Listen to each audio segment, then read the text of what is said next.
미국의 기독교를 말할 때마다 늘 우리가 듣는 한마디가 있습니다.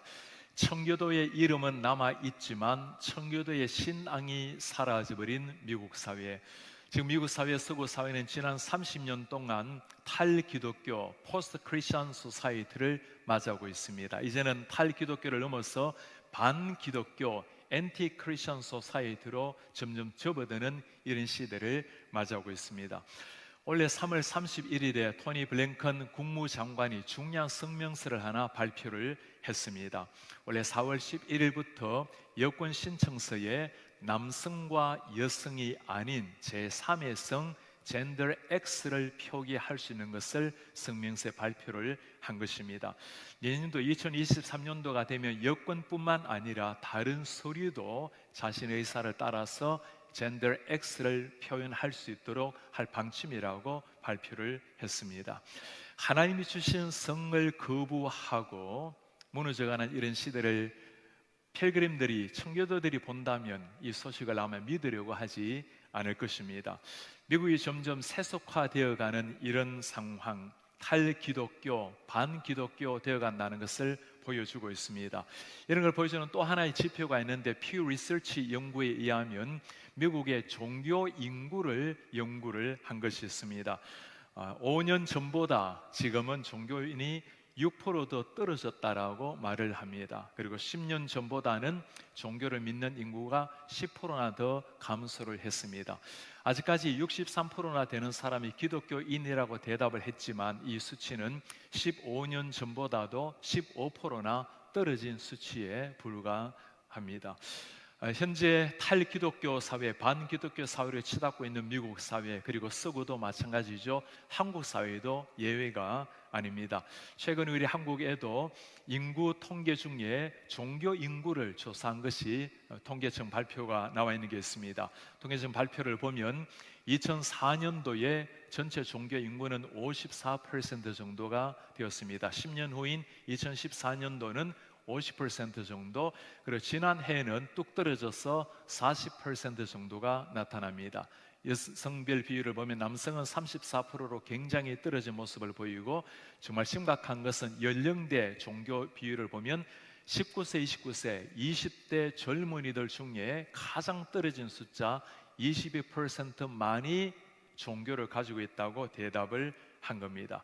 당연히 이런 상황은 기독교에도 그대로 적용이 되어서 점점 떨어지고 있는 기독교 젊은이 다음 세대 비율을 보여주고 있는 겁니다. 교회, 학교도 위기를 맞이하고 있는 이런 시대를 맞이했습니다. 이제는 인구가 옛날 같지 않아서 인구 절벽이 현실이 된 것도 큰 이유이지만, 그러나 연구 원래 조사를 보면 인구 절벽보다도 더 심각한 이유가 어디에 있는지를 보여주고 있습니다. 교회, 학교에 떨어지고 있는 이유를 보면 가장 높게 나타나는 것이 부모의 요인입니다. 부모 요인이 83%로 나타나고, 두 번째가 학교 요인, 그리고 다른 것들이 쭉 나오고 있습니다. 부모님이 오늘날 교회, 학교가 무너지는 가장 중요한 이유라는 설명입니다. 아무리 교회에서 잘 가르친다 하더라도 가정교육이 바르게 될 때, 부모님의 신앙교육이 바르게 될 때 자녀가 믿음 위에 세워진다라는 의미입니다. 교회, 학교 위기를 조금 더 살펴보면 구체적으로 이렇게 나타납니다. 부모 요인이 1, 2, 3순위를 다 보여주고 있습니다. 가장 중요한 것은 가정의 신앙교육 부재가 문제다. 부모들의 세속적 자녀 교육관이 문제다. 그리고 부모의 신앙 저하가 문제다. 지네는 세 번째, 부모의 신앙 저하가 문제라는 것이 너무나 실감나게 다가옵니다. 부모님이 신앙을 온전히 가지지 못하면 결코 자녀들을 신앙 교육을 할 수 없고, 결국에는 세속적 가치관을 가지고 자녀들을 교육할 수밖에 없게 될 것입니다. 부모의 신앙이 살아나야 자녀들의 신앙도 살아난다라는 말씀입니다. 다음 세대를 향한 신앙 개성이 사라지게 되면 탈기독교 사회, 반기독교 사회에 우리 자녀들이 하나님의 말씀대로 살아날 가능성은 너무나 줄어들게 될 것입니다.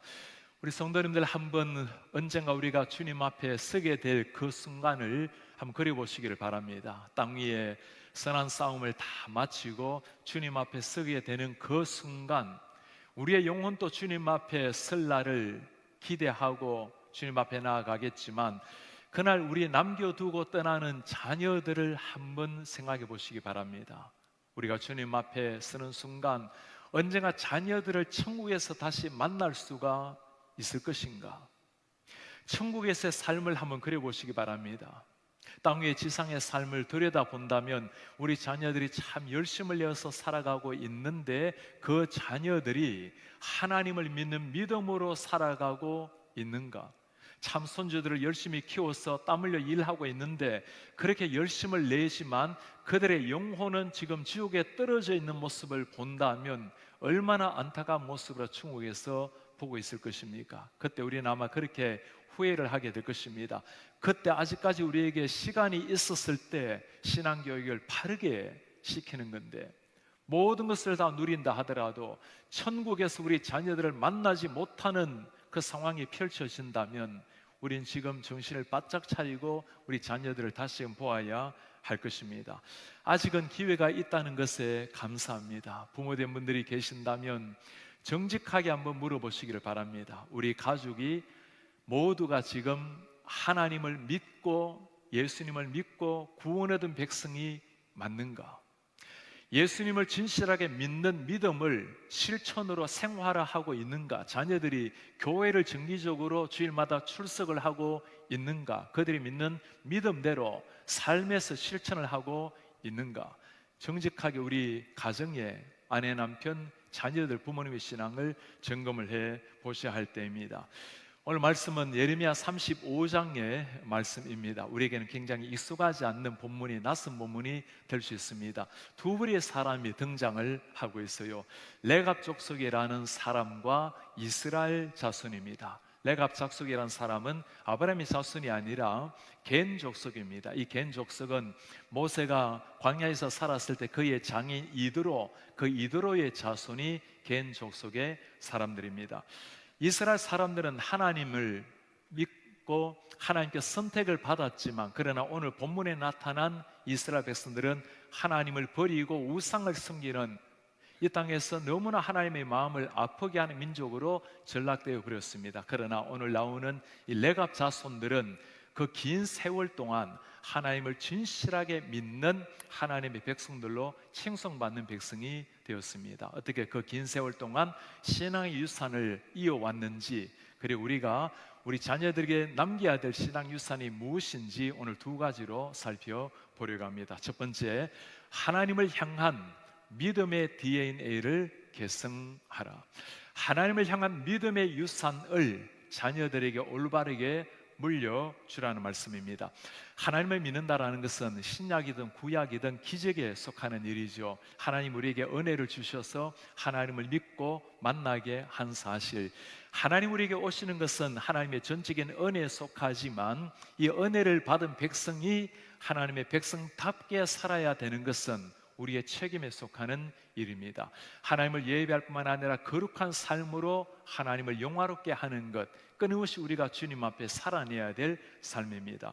오늘 레갑 자손들이 어떻게 하나님 앞에 살았는지 그들의 삶을 한번 들여다 보기를 원합니다. 하나님께서 예레미야에게 말씀을 하십니다. 가서 저 레갑 사람들을 모아서 하나님의 전 한 방에 모아서 포도주를 마시게 하라. 예레미야가 그 레갑 자손 사람들을 모읍니다. 그리고 포도주를 가득히 진열해 놓고 술을 따릅니다. 그들이 어떻게 반응을 했을까요? 그들이 이르되 우리는 포도주를 마시지 아니하겠노라. 레갑의 아들 우리 선조 요나답이 우리에게 명령하여 이르기를 너희와 너희 자손은 영원히 포도주를 마시지 말라. 너희와 너희 자손은 영원히 포도주를 마시지 말라. 집도 짓지 말고 파종하지 말고 포도원 소유하지 말고 평생 동안 장막에 살라. 그리하면 너희가 머물러 사는 땅에서 너희의 생명이 길리라. 선지자가 권하는 포도주를 거절하고 있는 레갑 자손, 이유가 무엇일까요? 레갑의 자손 중에 요나답이 그의 자손들에게 남긴 명령 때문입니다. 우리 자손은 절대로 포도주에 입에 대지 말 것이며 땅 위에서 포도원과 소유를 취하지 말라. 요나답이란 사람은 당시 때 300년 전의 사람입니다. 아합과 이세벨이 이스라엘을 통치할 때 인물입니다. 아합과 이세벨, 그들도 우상을 섬겼고 이스라엘 백성들을 우상을 숭배하게 했던 악한 왕이었습니다. 하나님께서 예후를 세워서 예후로 말미암아 그 왕을 척결을 시킵니다. 그때 예후가 이 개혁운동을 함께 일으킬 사람을 찾았고, 그때 하나님 앞에 경건하게 살고 있었던 요나답과 함께 이 종교 개혁운동을 일으키게 됩니다. 이세벨과 아합을 물리치고 이스라엘 백성들에게 하나님을 향한 올바른 신앙을 촉구했던 사람, 시간이 지나가면서 문제가 생겼어요. 이 예후마저도 온전한 신앙에서 벗어나게 되었고, 베델과 단에 있는 금송아지에게 우상을 숭배하는 사건이 발생을 하게 됩니다. 요나답이 어떻게 했을까요? 그냥 잠시 눈을 감았더라면 그는 부귀영화를 누리면서 잘 살 수가 있었을 겁니다. 세상에 탈기독교되고 반기독교가 된다 하더라도 그냥 개인적으로 믿음을 잘 지키면서 세상에서 잘 살 수 있었을 겁니다. 그러나 그는 세상의 부귀영화를 다 거부하고 하나님 앞에서 고난을 택하기로 작정을 합니다. 그리고 광야로 들어가서 장막 생활을 하면서 그 자손들에게 남긴 말씀이 오늘의 명령입니다. 너희들은 포도주를 마시지 말 것이며 포도원도 집도 가지지 말 것이고, 무슨 말일까요? 전적으로 하나님 앞에 의존하는 삶을 살라. 하나님이 공급하시는 것을 신뢰하면서 살아가라. 그들은 세상 속에 살아갔지만 그러나 세상 문화에 오염되지 아니하고 절대적으로 하나님을 신뢰하며 살았던 하나님의 백성이었습니다. 이런 말씀을 듣다 보면 우리에게는 의문도 생기고 부담도 생기기 마련입니다. 어떤 의문일까요? 우리가 아무리 하나님을 믿는 것도 중요하지만 그러나 먹고 사는 문제도 필요한 일이 아니겠습니까? 하나님을 믿는다고 이렇게 굳이 세상을 등지면서 살아가야 할 것인가? 부담스러운 생각도 많이 듭니다. 우리 부모님 세대는 고생을 하더라도 하나님을 바르게 믿고 살아가지만 고생이란 우리 대에서 끝이 나야 할 것이지 우리 다음 세대에게 이런 고생을 물려준다라는 것, 가능하다면 하나님도 잘 믿고 그리고 세상에서도 누릴 걸 잘 누리며 살기를 바라는 것이 부모님의 심정이 아니겠습니까? 어떻게 부모님뿐만 아니라 그 300년이 되도록 자손 대대로 이 믿음의 유산을 남길 수가 있었을까요? 두 가지 이유가 있습니다. 한 가지는 그들이 하나님을 믿되 절대적으로 믿었다는 사실, 그냥 믿는 것과 하나님께 자신의 삶을 완전히 의존하는 것은 다른 거죠. 그들은 광야에서 살면서 이스라엘 백성들이 출애굽을 했을 때 광야 생활을 떠올렸을 겁니다. 광야에서 하나님이 만나를 주셔야만 먹고 살 수 있었던 삶, 하나님이 물을 공급해 주셔야만 마실 수 있었던, 생존할 수 있었던 것들을 기억을 했을 겁니다. 그러니 100% 하나님 앞에 의존했던 사람들. 그럼에도 불구하고 우리에게는 드는 의문이 이런 겁니다. 어떻게 그 긴 세월 300년 동안을 이렇게 믿음으로 살아갈 수가 있었을 것인가? 또 한 가지 이유가 있다면 그 부모님들이 그렇게 살아내었고 그 살아낸 믿음으로 자녀들을 올바르게 교육을 시켰다는 겁니다. 하나님의 사람들이 하나님 앞에 살아가는 그 신앙의 위대함이 무엇인지를 자녀들이 눈으로 보고 배웠다는 사실입니다. 한 세대 끝이 난 것이 아니라 10세대가 되도록 300년이 되도록 부모님의 믿음을 지켰고 그 믿음을 자녀들에게 전수했기 때문에 놀라운 역사가 일어나게 된 것입니다.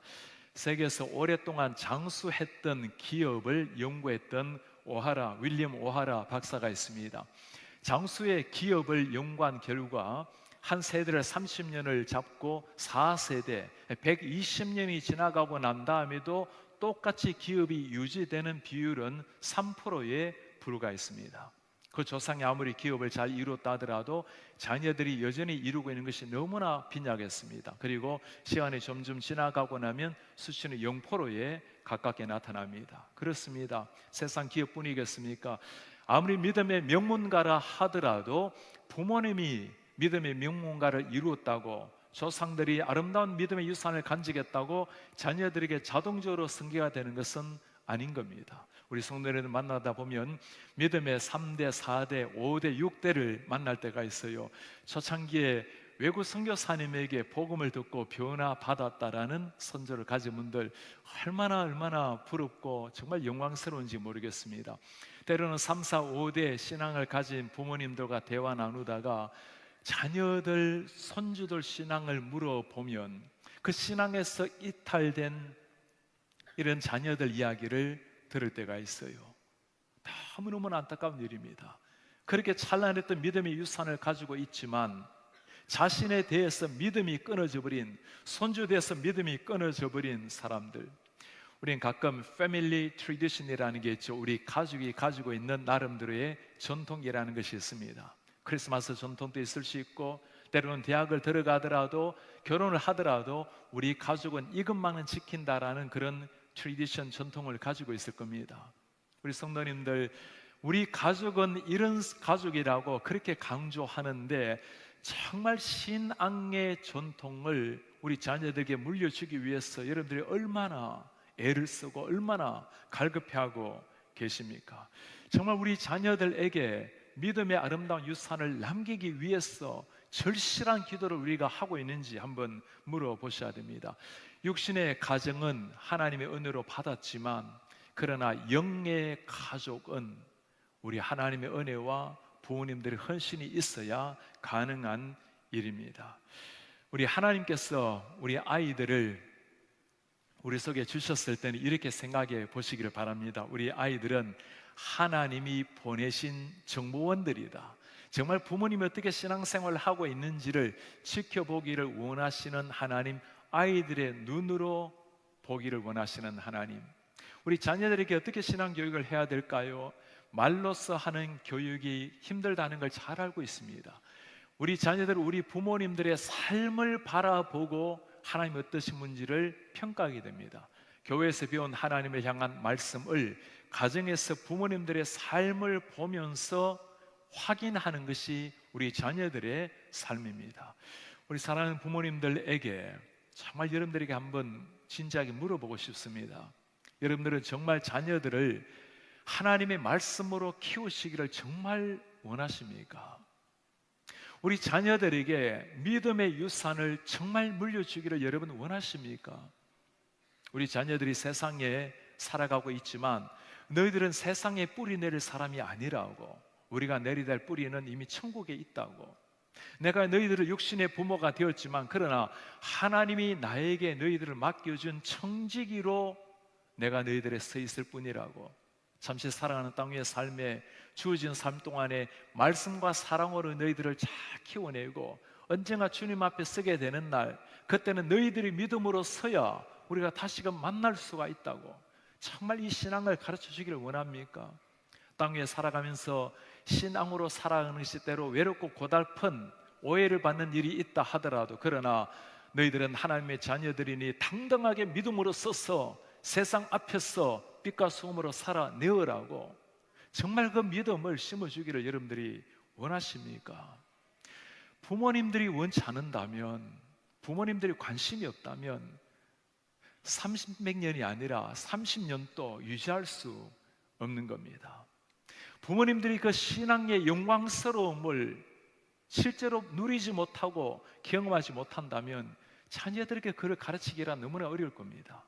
부모님이 예배의 소중함을 알고 신앙생활의 그 아름다움을 우리가 누리지 못한다면 자녀들은 그것을 확인할 길이 없게 될 것입니다.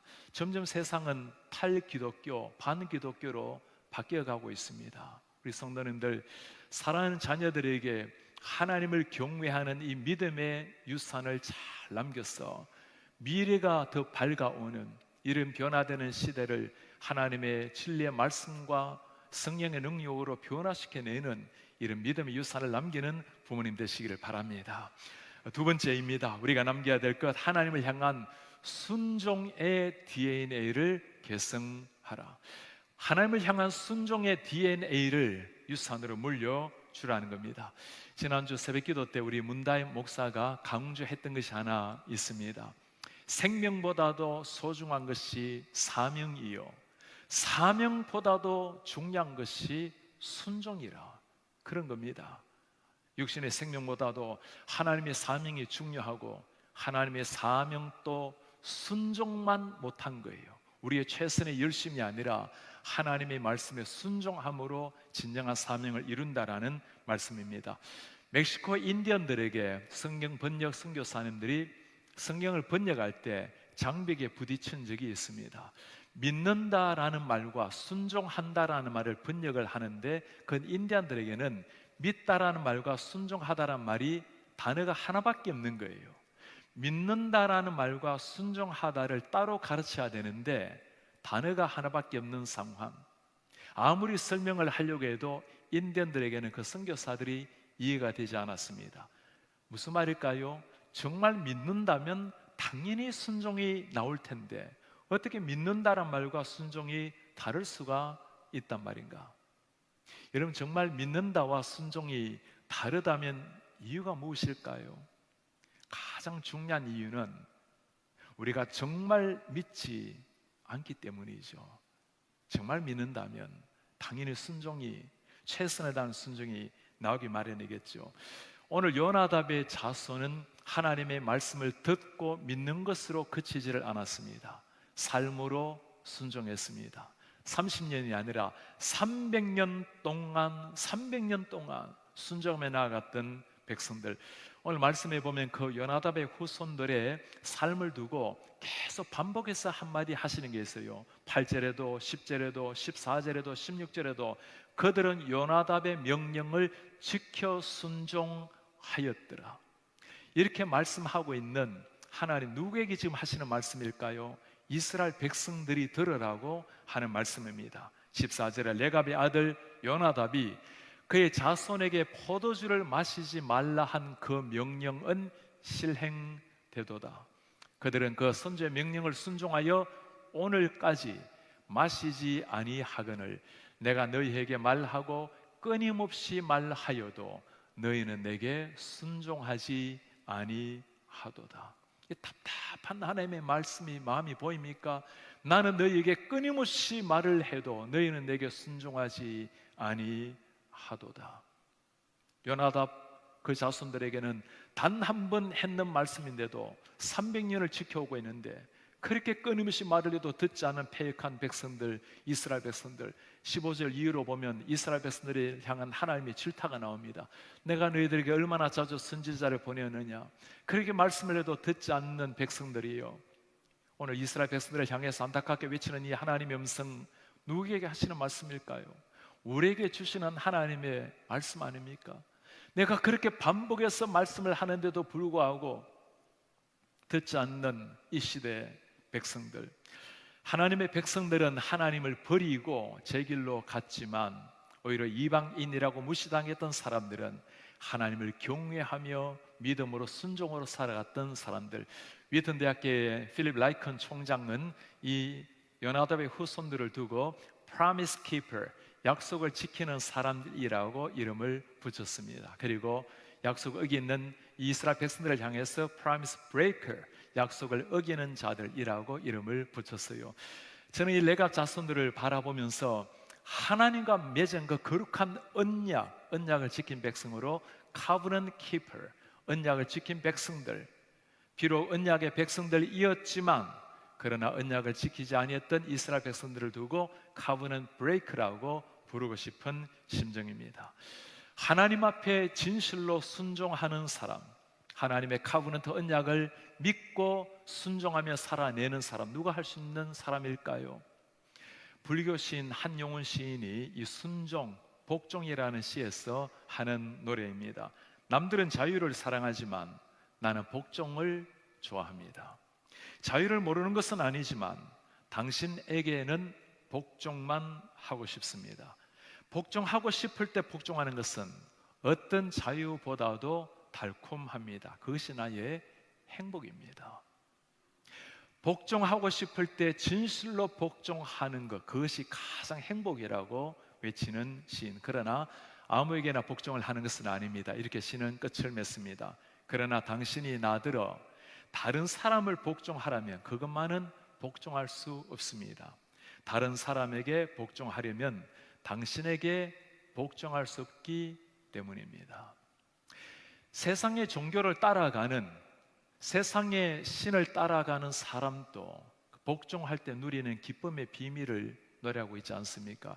우리에게 이 복종을, 순종을 말하는 하나님이 어떤 분이십니까? 우리가 정말 영적으로 죽은 자들, 지옥에 떨어질 자들이라는 것을 진실하게 아는 사람은 하나님이 어떤 일을 행하시는지 아는 사람들입니다.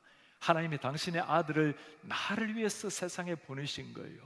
죽었던 나, 무엇을 위해서 살지도 모르고 100년 살다가 막막하게 사라졌을 나를 위해서 당신의 아들을 보내시고 그 예수님의 십자가의 피로 말미암아 상상할 수 없는 영원한 생명을 우리에게 주신 하나님, 우리에게 말씀하시는 분, 믿음과 순종을 말씀하는 분이 바로 이 하나님이세요.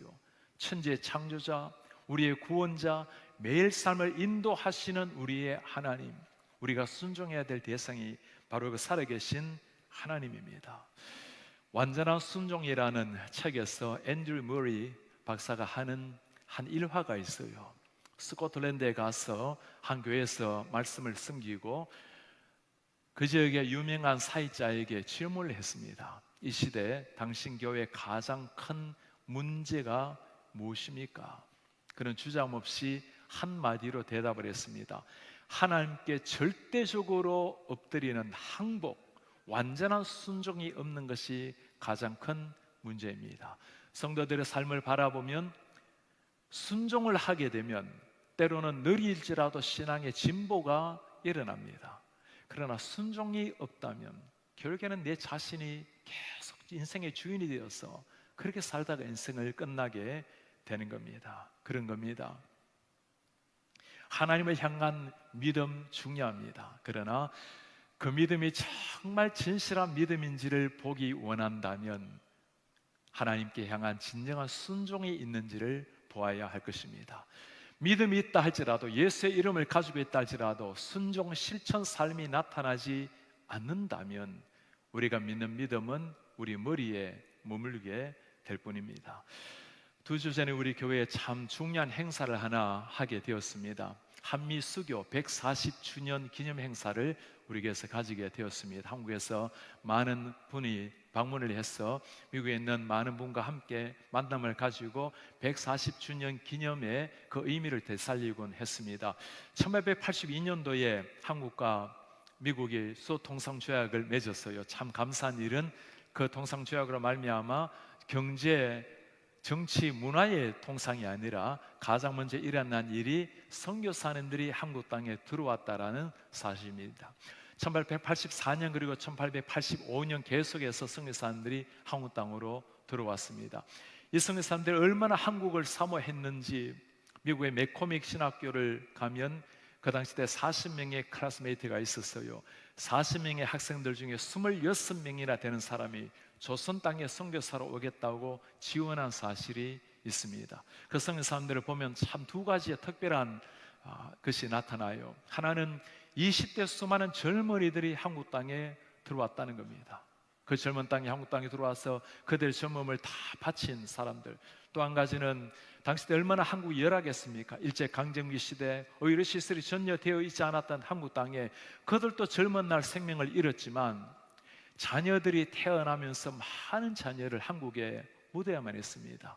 윌리엄 정킨 선교사님 새 아이를 어릴 때 다 한국에 묻었습니다. 당신의 아내도 한국에서 주님의 부르심을 받고 당신 또 15년 동안 한국에서 섬기다가 그 젊은 나이 43살 나이에 주님의 부름을 받게 되었습니다. 살아남은 자녀들이 부모님의 죽음을 바라보면서 계속적으로 조선 땅, 한국 땅을 향해서 선교사로 그들의 삶을 바친 겁니다. 하나님이 마음을 주셨을 때 이름도 생소했던 그 조선 땅, 아무것도 없었던 흑암의 땅에 그들은 오직 하나님을 믿는 믿음으로 그리고 주님의 부르심에 순종하는 마음으로 태평양을 건너서 한국 땅으로 들어왔습니다. 그들의 신앙, 그들의 순종으로 말미암아 한국 땅에 놀라운 복음의 불길이 일어나기 시작을 한 겁니다. 우리 사랑하는 성도님들 한번 물어보시기 바랍니다. 우리 자녀들이 나를 바라볼 때 순종하며 살아가는 부모님의 모습을 발견하고 있습니까? 내 삶 가운데 믿음이라는 것이 내 삶을 움직이고 있다라는 것, 믿음 때문에 세상을 바라보는 시각이 달라지고 자녀들을 대하는 태도가 달라진다라는 것을 자녀들이 정말 발견을 하고 있습니까? 교회에 다니는 것으로 신앙을 증명하는 것이 아니라 삶의 구석구석에 내 가치관, 사람을 대하는 태도, 언어의 습관, 모든 부분에서 우리 자녀들이, 우리 부모님은 말씀 따라 살려고 애쓰는 순종하는 사람이라는 것을 발견을 하고 있습니까? 우리 자녀들이 세워지기 전에 먼저 우리 자신을 주님 앞에 세워야 할 때입니다. 팬데믹을 지나가면서 참 신앙생활 하기 어려운 시절을 보내었습니다. 그러나 이때야말로 우리 자녀들에게 가장 중요한 신앙이 무엇인지를 가르쳐 주어야 할 때입니다. 이 어려운 순간에도 참 믿음 생활을 아름답게 하는 우리 성도님들을 바라보면 얼마나 고마운지 모르겠어요. 자녀들은 이런 어려운 시기에 우리 부모님이 어떻게 신앙생활을 하는지를 지켜보고 있습니다. 그들의 삶에도 언젠가 광야 같은 인생이 펼쳐질 날이 왜 없겠습니까? 그때 자녀들은 그 어려웠던 2년이 넘도록 팬데믹 기간 동안에 우리 자녀들이 어떻게, 우리 부모님들이 어떻게 신앙생활을 했는지를 기억을 떠올리게 될 것입니다. 그리고 그들도 광야 같은 인생길, 때로 역경과 고단한 삶이 다가올 때 부모님이 믿었던 하나님, 순종했던 하나님, 그들의 삶을 기억하면서 그들도 믿음으로 하나님 앞에 서게 될 것입니다. 이런 아름다운 신앙, 하나님을 향한 절대적인 순종의 아름다운 믿음을 남기시는 우리 부모님들 되시기를 바랍니다. 오늘 우리는 하나님 앞에 철저하게 믿음과 순종으로 살았던 레갑 자손, 요나답 자손의 스토리를 읽었습니다. 정작 하나님의 백성 이스라엘 백성들은 하나님을 버리고 우상을 섬겼지만, 이방인이었지만 하나님의 말씀대로 땅 위에서 하나님을 경외하며 살았던 백성들, 2600년 전에 그들의 스토리이지만 오늘 우리가 읽을 때 우리 자신에게 얼마나 교훈과 도전으로 다가오고 있습니까? 이런 사람들이 있었다라는 사실, 그들을 지켜보고 계셨던 하나님의 그 얼굴 표정을 한번 생각해 보세요. 너무나 자랑스러워 하시면서 자랑하고 싶었을 우리 하나님의 마음, 하나님께서 그들을 향한 축복의 말씀이 무엇일까요? 예레미야가 레갑 사람의 가문에게 이르되, 만군의 여호와 이스라엘의 하나님께서 이와 같이 말씀하시기를, 너희가 너희 선조 요나답의 명령을 순종하며 그의 모든 규례를 지키며 그가 너희에게 명령한 것을 행하였도다. 그러므로 만군의 여호와 이스라엘의 하나님께서 이와 같이 말씀하시니라. 레갑의 아들 요나답에게 내 앞에 설 사람이 영원히 끊어지지 아니하리라. 하나님 앞에 설 사람의 영원히 끊어지지 아니하리라. 세상이 변화되고 점점 탈기독교, 엔티기독교로 바뀐다 할지라도, 모든 사람이 바뀐다 하더라도 하나님의 서서 살아갈 대가 끊어지지 아니하리라. 한국도 미국도 모두가 기독교의 위기, 교회 위기라고 참 많은 사람이 말을 하고 있습니다. 무엇으로 우리가 이 위기를 극복해낼까요? 무엇이 가장 중요한 위기인지를 알아야 되겠죠. 우리가 하나님을 진실하게 믿지 못하는 믿음, 믿음대로 살아내지 못하는 순종이 없는 삶, 우리 자녀들에게 이 믿음과 순종을 계승하지 못하는 신앙의 대가 끊어져 버리는 것, 이거보다 더 큰 위기가 어디에 있겠습니까? 세상이 다 바뀐다 하더라도 하나님을 경외하는 믿음, 하나님에게 믿음대로 살아내는 순종, 그렇게 살아낼 때 우리 하나님께서 오늘 레갑 자손에게 하신 그 축복의 약속이 우리를 향한 약속이 될 것입니다. 너희 백성 가운데, 너희 자녀들 가운데 내가 오는 날까지 하나님 앞에 서는 사람들, 천국에 이르는 날까지 하나님의 백성으로 내가 너희를 축복하리라. 우리도 그렇게 살아내고 자녀를 그렇게 살아내게 만드는 이런 하나님의 사람들 되시기를 주의 이름으로 축복합니다.